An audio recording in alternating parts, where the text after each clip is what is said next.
Welcome to Explosive Enterprises. After our less than glowing review of the GHK AKM V3, we were a little surprised when GHK contacted us early this year to apologize, explain a few design decisions, and then ask if we would do a review of their new V3 AR system. Well, we always appreciate when a company is willing to hear feedback, so sure, why not? For full disclosure, GHK sent us this DDM4 V3 PDW and all associated parts for free under the condition that we do not release a public review until no sooner than 2 days before the official release date. Other than that, there were no other restrictions on this review, they just politely asked for our feedback and we provided it. We do want to stress that as this is a pre-production sample, there may be differences from the production model, plus we don't know what quality control will look like, which we'll get into later. So we're titling this video a preview rather than a review, just to make sure everyone's on the same page, but we'll be applying our usual format regardless.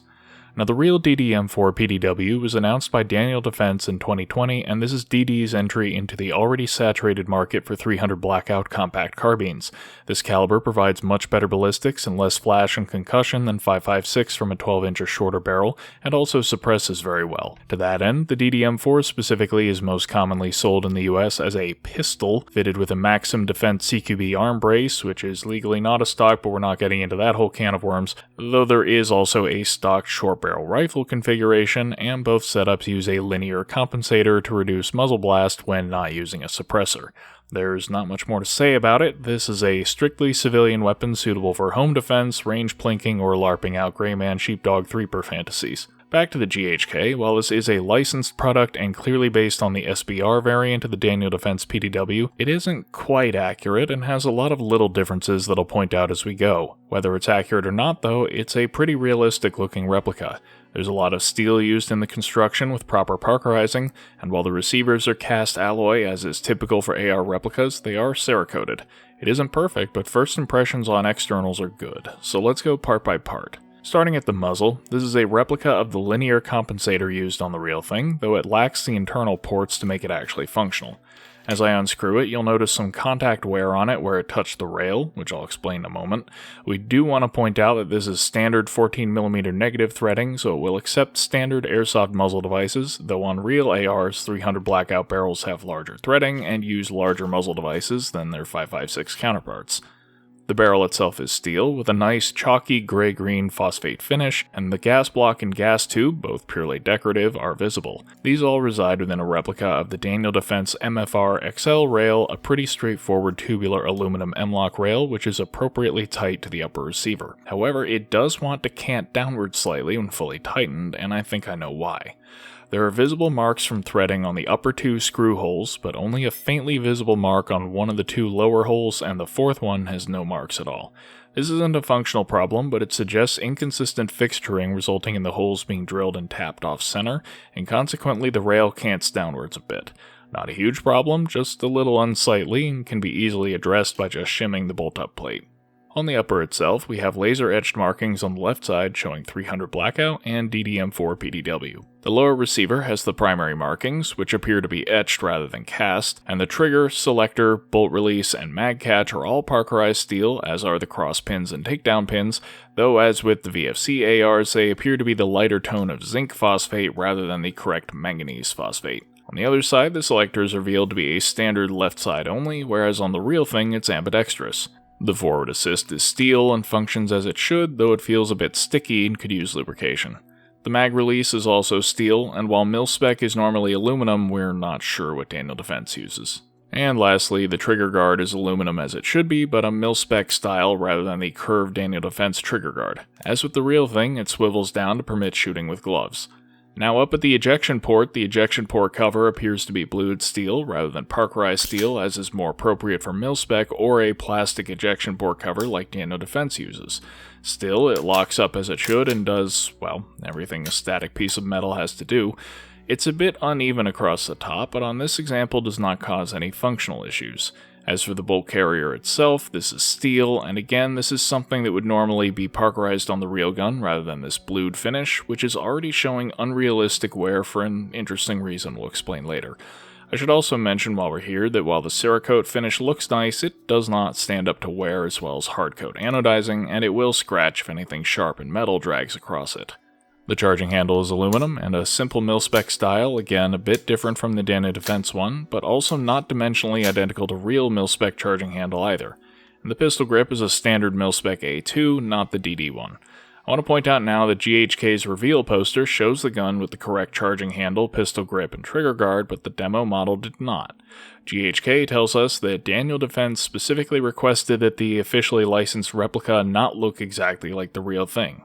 Well, that's stupid, but also exactly the kind of thing an out-of-touch gun company would do, so yeah, sure. Alright, so that brings us to the stock, which is a replica of the 7th generation Maxim Defense CQB stock. This uses a buffer tube that is shorter than standard mil-spec, which has other consequences we'll cover later, and please ignore the somewhat weird appearance of the tube, we'll talk about that. The stock itself is a single cast piece with 2 machined steel arms, which go through slots in a mount that is secured by the buffer tube and lock in place with a pair of steel latches. This is a surprisingly solid setup, though it does have a noticeable amount of play at full extension. Note that while the stock has 5 positions it can set to, the release lever on the left side only has to be pushed to collapse it, as it can always be pulled out further. On the real one, there are holes on the right side where you can insert a grub screw to limit how far it pulls out, but this has been omitted on the GHK, and they say they have no plans to implement it, so extending to any length besides fully open takes some fiddling, and there's no way to stop it from extending further if you pull on it, though that does take some force. I want to remove the stock entirely, just depress both the release lever and takedown lever and pull. Lastly, the magazine. We've been given both a gas mag and a CO2 mag, but externally they're nearly identical. Both are a plastic shell patterned off that of a Magpul PMag wrapped around a metal body. The CO2 mag is 593 grams empty, still heavy like previous mags, but the gas mag has been lightened to 366 grams empty. The markings are a little cheesy, and there are a bunch of differences in the details, but overall they do look and feel like PMags. That's it for externals. Overall, this is pretty much what we expect from GHK. Good materials, decent finishes, and good overall appearance, just with a few elements that are inauthentic to the real thing, despite still being well executed. Unlike with the previous AKM, I am not concealing massive QC flaws in alignment and construction, but given that this is a cast receiver AR and not a stamped and riveted AK, that's not at all surprising. Historically, GHK ARs have had different quality control problems, primarily relating to casting and machining, which is why I pointed out some of the little things I noticed along the way that could potentially hint at future issues. This gun seems fine, but this is a pre-production sample sent to us specifically for review, so we just don't know what mass production will look like. Anyways, let's take it apart. Field stripping an AR is easy as ever. Just pop out the rear takedown pin to remove the bolt and charging handle, push down the buffer retainer pin to extract the buffer and recoil spring, and take out the front takedown pin to separate the receivers entirely. Now to access the hop unit, we need to disassemble the barrel, which first requires removing the rail. I unscrew the 4 screws securing it, which are secured with thread lock, and the rail comes off the front. The gas block and gas tube come off by loosening a single screw. Then I use an armorer's wrench to remove the barrel nut using the standard 3-lug castle nut slot, and that frees the bolt-up plate and the barrel itself, which just pulls out the front. Note that the threads here are real spec, so real rail systems and barrel nuts will fit. And just pulling on the chamber frees the chamber and hop unit, and then the chamber and hop unit can be pulled apart. For the hop unit, a big O-ring comes off the front, and then I can extract the adjustment arm. I don't like this, as having to bend parts to take them apart is not conducive to modification.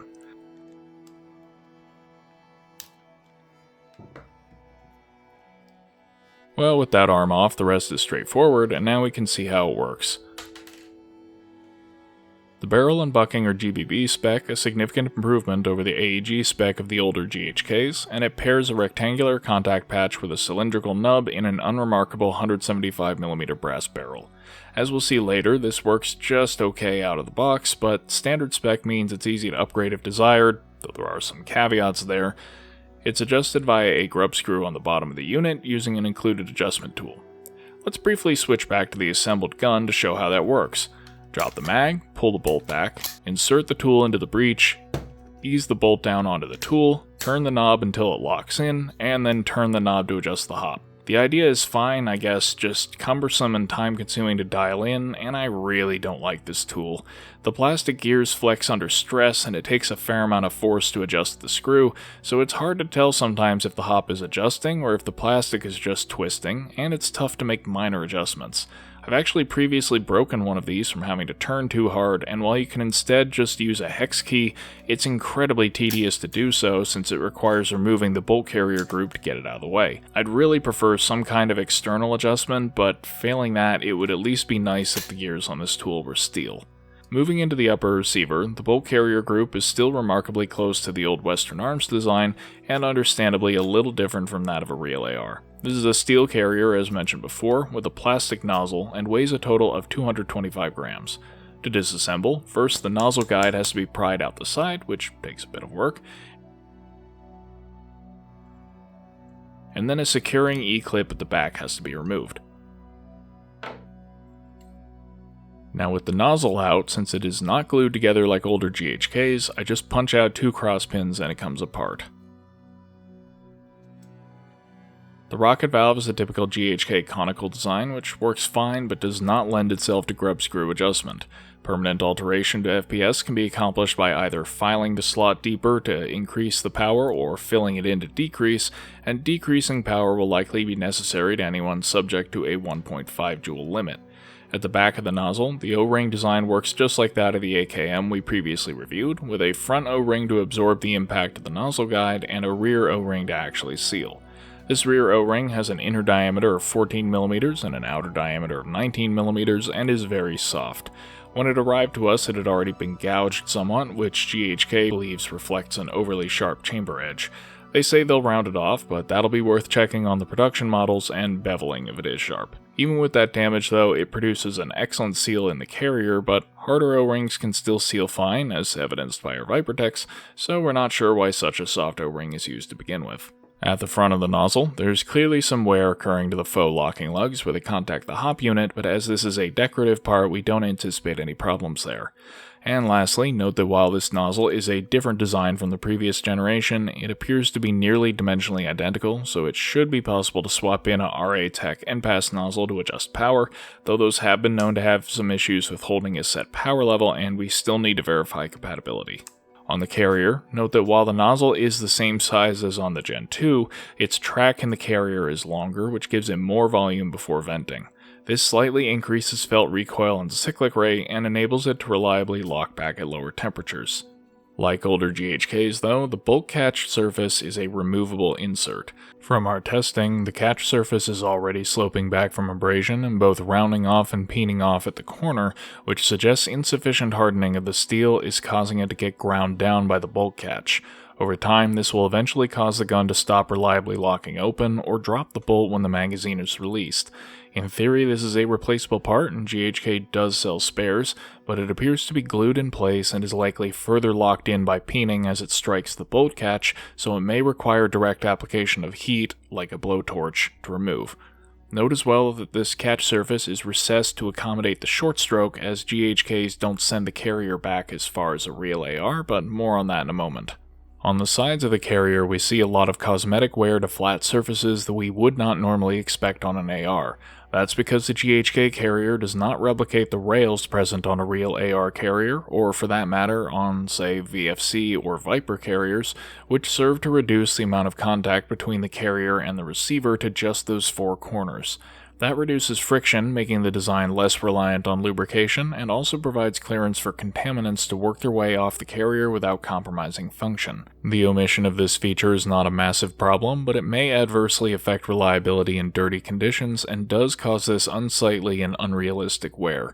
We told GHK about this, and they said they'd pass it along to the engineers, so it'll remain to be seen whether it changes before final release. Also, rather than having a small groove to clear the buffer retainer pin, the GHK carrier does not form a complete circle at the back.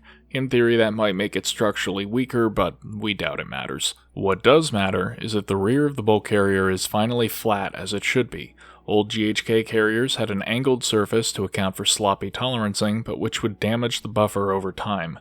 Squaring off the carrier like this does make the gun more sensitive to tolerancing, and we notice that the carrier hits the top of the buffer when closing back up. If the buffer were able to rest just a hair further forwards, or if the carrier stuck out the back just a hair farther, this would prevent it from closing up without first pushing back the buffer, but as it stands, it is functional on this sample. In the lower, let's start with the mag catch, which on this sample was 1 turn short of fully installed when we got it. Well, just push in the mag release and turn the catch 1 revolution so that the surface of the catch is flush with the axle. Easy enough. The bolt catch is an interesting system. It's essentially a hybrid of the purely magnetic system that GHK has used on other guns and a more realistic spring-loaded mechanism. So the bolt catch lever pivots on a spring-loaded hinge just like its real counterpart, but the catch itself travels vertically and is held down by a magnet that takes just a bit of force to overcome, presumably to keep it from bouncing or wobbling when not active. The catch surface is angled backwards, which will help the catch to withstand wear, but it is steel and that small and sharp contact surface may explain the wear we see to the carrier as it scrapes down when released. The fire control group is unsurprisingly standard real steel AR function. On semi, pulling the trigger releases the hammer, and when the hammer is reset, it is grabbed by the disconnector, which hands the hammer off to the trigger when released. On full auto, the disconnector is disabled and the auto sear is enabled, and now the hammer releases every time the auto sear drops as long as the trigger is pulled. I'll just go ahead and take this apart by knocking out the cross pins. Note that the hammer pin is held in place by a small circle clip, so if you do take the hammer out, don't lose that. The one major difference from a real AR is the valve knocker, which rides on the hammer pin. It's cammed forwards by the hammer as it drops, which is then reset by an extension spring that attaches to the trigger spring.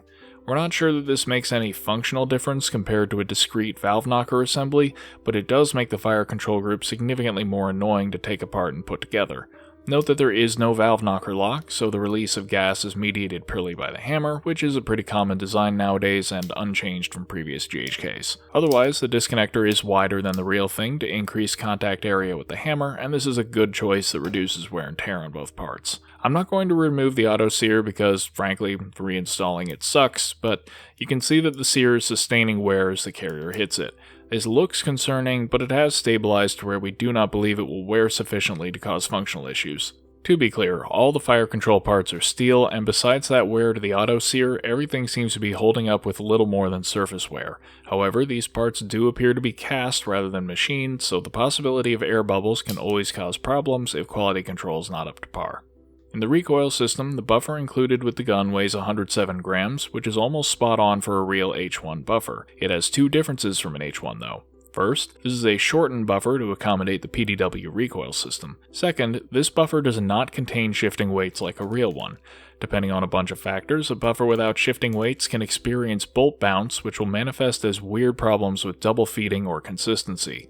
However, we passed this feedback along to GHK, and they responded by sending us a prototype buffer with shifting weights.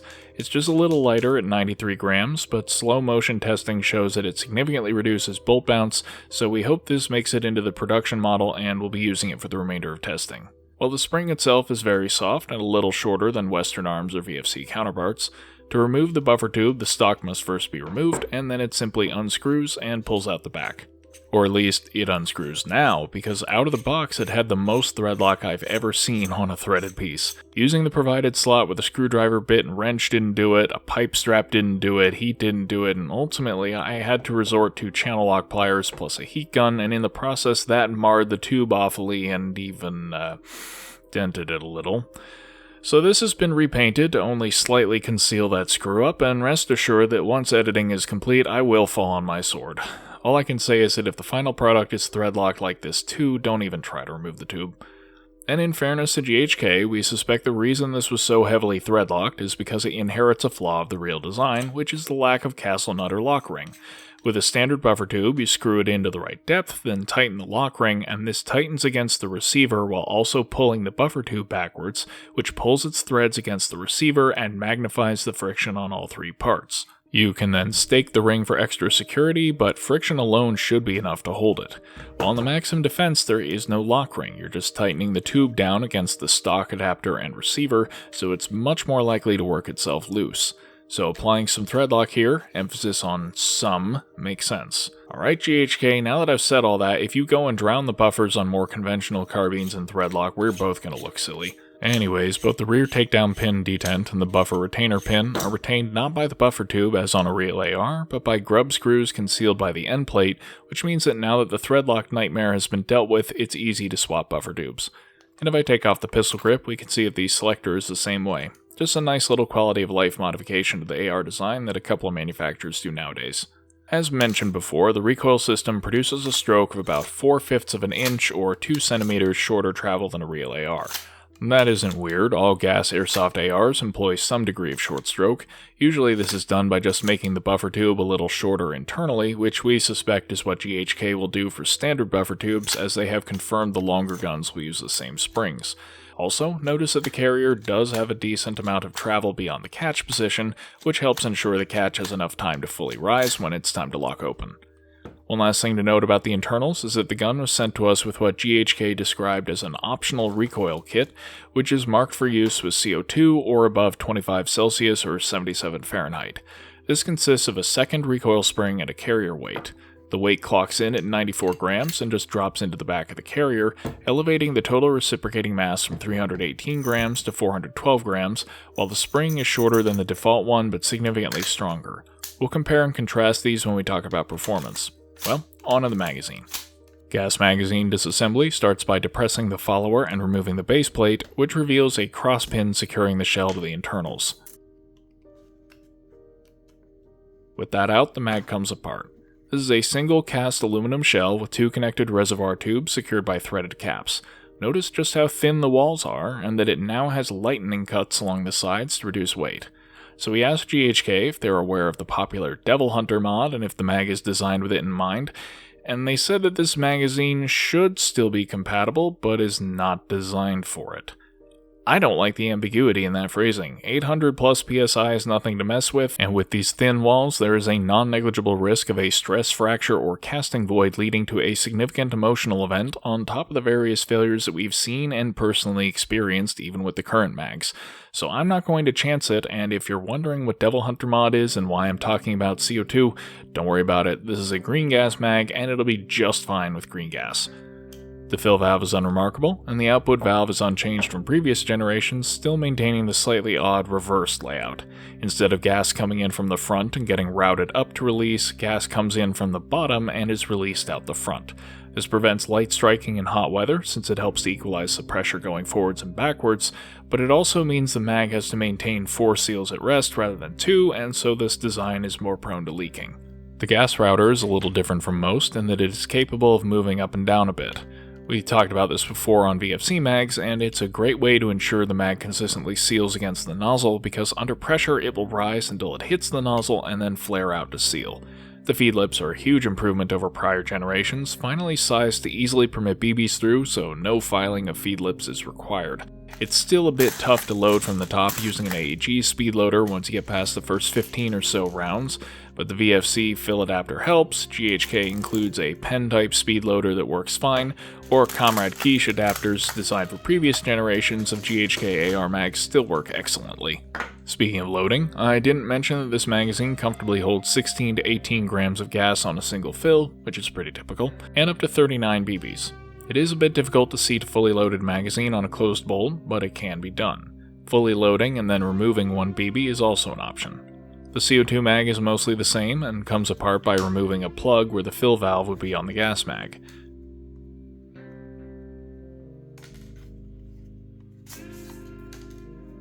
As you can see, the CO2 mag has a different body design, using a steel cylinder to hold the CO2 capsule, plus a smaller tube with much thicker walls than its green gas counterpart to act as an expansion chamber. To fill the CO2 mag, insert a 12-gram capsule and tighten the cap. Simple enough. Overall, this is a solid improvement over the previous generation of GHK AR that addresses most of the design problems there. The slanted bulk carrier has been addressed, the nozzle isn't glued shut, the hop-up is a much better design, the excessively tight feed lips have been corrected, there are little improvements like the longer nozzle travel, lighter gas mag, and moving gas router. It still has a bunch of elements we consider suboptimal, like the reversed output valve design, the soft bulk catch insert, the difficult to adjust rocket valve, and cumbersome hop adjustment, but nothing feels like a step in the wrong direction. Compared to the GHK AKM we previously reviewed, this does a much better job of fixing core design flaws without introducing new problems, but that's a pretty low bar. Of course, again, this is a pre-production sample, and the execution of the design in mass manufacture remains to be seen. Now for controls and operation. Magazine insertion is easy, and the charging handle is straightforward. While the default recoil spring is very weak, it still goes all the way into battery when easing it forwards. The selector clicks from safe to semi to auto, but it feels a little spongy and has a bit of play. Not terrible by any means, but not quite as authoritative as a real one. The trigger has a short take-up and then brakes cleanly at 5.5 pounds, which is similar behavior to a mil-spec trigger, but where real triggers have a light take-up and then heavy brake, here almost all the weight is during the take-up, and that makes it feel like creep.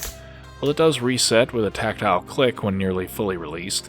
Not a bad execution of an AR trigger, not the nicest we've seen either. When the gun is empty, the bolt locks back, and while the gas mag releases smoothly and easily, the CO2 mag tends to get a bit stuck and needs a gentle pull to remove.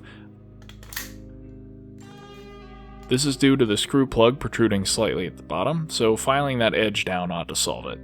Either way, after a new mag is inserted, pressing the bolt release drops the bolt, and this requires a significant amount of force, more like a real AR than most replicas. Note that while the mag does have significant play in the magwell, this hasn't proven to be a problem because the moving gas router still ensures a good seal. Onward to shooting.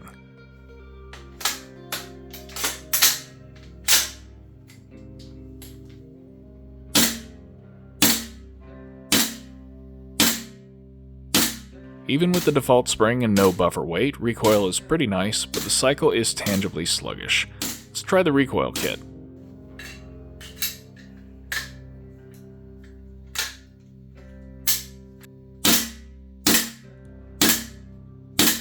Well, it isn't any snappier, but now has genuinely jarring recoil. Part of that is due to the light weight of the gun itself, but over 400 grams of moving mass is a lot. Of course, the real question is what that does to efficiency. Well, the default setup, we see 160 to 170 shots with lockback at 70 Fahrenheit or 21 Celsius. With the stronger spring and extra weight, we get 140 to 150. For 18 grams of gas, that's pretty efficient, and the combination of moving gas router, good nozzle seal, and weak recoil spring allow it to cycle at low pressure despite the high bolt mass.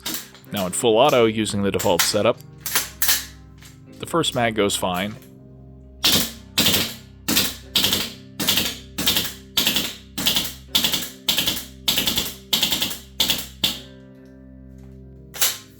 and it does make it through the second.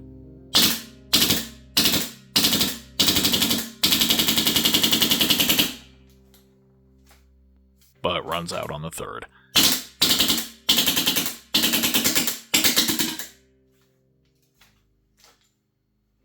With the gas mag chilled to just above freezing, the gun is extremely sluggish, but still able to fully cycle for nearly 100 shots. So this gun is definitely cold weather capable on propane, but it's so slow that it constantly feels like it's about to run dry, and I wouldn't want to use it like this. The CO2 magazine at room temp with the recoil kit delivers a bit better kick and higher cyclic rate than propane, but only 80 to 90 shots with lockback on a single CO2 capsule, and cooldown is more noticeable. Realistically, this can clear 2 mags on semi or just 1 on full auto, and then it's time to swap capsules. Though note that when chilled to near freezing, it still gets the same 80 to 90 shots with lockback that it does at room temperature because CO2 is just funny like that. On the chrono, with the gas mag it starts at about 1.55 joules, occasionally bouncing a bit higher or lower, and shows typical decrease in power as it shoots, dropping to about 1.35 joules by the end of the mag. CO2 starts a little lower, just below 1.5 joules, and shows comparable consistency, but unsurprisingly more cooldown due to the lower thermal mass and greater enthalpy of evaporation of the CO2, ending at about 1.1 joules. With either propellant, it will be necessary to modify the rocket valve to stay under 1.5 joules anywhere above room temperature, and note that the V3 ARs with longer inner barrels will likely chrono higher than this. At range, we see good horizontal accuracy, but the amount of hop applied varies considerably. This is definitely a bit overhopped, but sometimes it shoots flat, and sometimes it overhops so much it misses the 3-foot target entirely at 100 feet. This inconsistency is surprising given that the GHK uses a standard AEG-style nub. We tried a couple of aftermarket buckings and nubs, but the hop unit applies so much tension to the nub that most would severely overhop anything lighter than a .4. A PDIW hold paired with the stock nub was usable with 32s, but showed only minor improvement over stock, so we'll need to experiment further to provide concrete recommendations. Now for practicality, I'm going to skip most everything relating to it being an AR because AR ergonomics are already done to death, and focus on the characteristics of this as a PDW. First of all, this stock shouldn't exist. Not in a cowboy Crocs way where I want it obliterated from existence, more of a spaghetti twirler sort of this is a lot of fuss to solve a non-existent problem. Well, the cheek rest is fine, it has a variety of length of pull options, and at full extension it's standard A1 length, which will be comfortable for a majority of shooters. But it has a bit of wobble at full extension, and the hexagonal texture on the back is not particularly grippy, which coupled with the small profile makes it tend to slide around. It also has these protruding bars, which make it harder to disengage the safety when the stock is any more than one click in. Plus, if you want to carry it disassembled in a backpack or whatever, the bars block the rear takedown pin, so it's necessary to extend the stock before assembling. Yeah, these are all minor nitpicks, but these compromises, along with the inability to use standard buffers and that nonsense with buffer tube threadlock, are all so that you can save a whopping 1 inch of overall length compared to a standard buffer tube. 1 inch! Daniel Defense redesigned the entire AR stock assembly and all it saved was 1 inch. You know, I'll make fun of law folder truck gun burglar donations all day long, but at least that system actually does substantially reduce the overall length of the gun. Well, anyways, fully assembled, the short barrel length does make this a handy little carbine, roughly the size of a typical submachine gun, and it has plenty of M-LOK space for accessories. The rail is also long enough that I don't think a hand stop is strictly necessary to prevent muzzle obscuration, particularly with the linear compensator in place, so keeping it bare is fine. It's just a tiny AR and there isn't much more to say. The overall weight in this configuration is 2.8 kilograms, or over 6 pounds loaded with a gas mag, so while it is light, it's not as light as you might expect for a gun of this size, though that weight being kept close to the body makes it quite manageable. Lastly, this exposed valve on the magazine makes it easy for drawing or re-indexing to hit it at just the right angle and vent gas. HSGI tacos do it, Alice pouches do it, even pockets can do it, and I can't just throw the mags in a range bag or they'll bump into each other and vent. I find this really obnoxious to work around, though some mag pouches do work better than others. Well, let's talk aftermarket, and specifically a brief look at real steel furniture compatibility. First, let's see about ditching that stock. A real mil-spec buffer tube threads directly in, and now I can use a real buffer. However, notice that the carrier is now capable of significantly greater travel than before because we've eliminated the short stroke, so you'll need a spacer 23mm long to shim the interior to the right length for the same amount of travel. Here I'm using a combination of a Vipertech spacer and some coins, but really anything will work so long as it gets the right length. Anyways, real pistol grips are drop-in. Real charging handles, though, are not and will require modification for the nozzle to seat properly. Material needs to be taken off the bottom of the front lug as well as the front of the handle to provide clearance. And as mentioned before, since the upper receiver now has real spec barrel threading, real rails and handguards are drop-in. So a little bit of alteration may be needed, but on the whole this gun has good compatibility with real steel external parts, though not to the same degree as VFC or Vipertech. As far as performance, really the only things worth investigating further are the hop setup as covered and an adjustable nozzle. Adjustable nozzles intended for earlier GHKs should be a drop-in fit, but unfortunately we do not have one on hand to check. As usual, we'll use the pin comment to update once we're certain. Alright, time to wrap things up. Overall, this is a good-looking and pretty well-built gun, with steel everywhere it should be, a nice one-piece steel barrel, and pretty good external finishes. It also has a lot of real steel compatibility, despite some parts needing a bit of alteration. Internally, it features a steel carrier and full steel fire control group, though there are some design issues with the carrier. It also has a much improved top design, though it's only okay out of the box and picky on replacements, and the gun is quite efficient, capable of functioning even at freezing, though it does get very sluggish. This is a big step forwards compared to the previous generation of GHK ARs, and almost all the functional problems have been fixed. But it's the little quality of life features where I think it still falls short. No adjustable nozzle solution, the hop-up is annoying to adjust or disassemble, and the magazines have a lot of seals to maintain plus an exposed valve stem that can cause problems with gear. Most importantly, since this is a pre-production sample, quality control is a complete unknown. On that basis alone, I don't think we can fairly judge whether the DDM4 PDW is worth the MSRP of 16,800 Taiwanese dollars, which translates to about 540 USD at the moment, or really the overall value of the GHK V3 AR system in general. So, let's consider two extremes. On the one extreme, assume the QCs like their post-COVID V2 ARs or the V3 AKM. Well, that makes us easy, stay away. It's just too much money to roll the dice on a gun that might have severe manufacturing issues, particularly casting defects that aren't apparent until the part fails. On the other extreme, let's assume every production version is built like this one, executed competently, with small quirks in machining but none that manifest as functional issues. And that makes this a much more difficult question. While it's not every day that we see a gun with steel internals and externals, good recoil, and solid gameplay performance out of the box, it's directly competing with VFC, whose premium ARs offer all those same features, plus easy FPS and hop adjustment, more real steel compatibility, and cheaper magazines less prone to accidental venting, all at a lower price. And with VFC now making CO2 magazines, GHK doesn't even have that unique advantage anymore. What VFC doesn't have, though, are the Cera-coated receivers, the much more realistic magazine design, or the one-piece barrel, not to mention all the little, really nicely done visual details that make this look like a real gun and not an airsoft gun. You can add those to a VFC, but it does take some work and the total price quickly exceeds that of this GHK.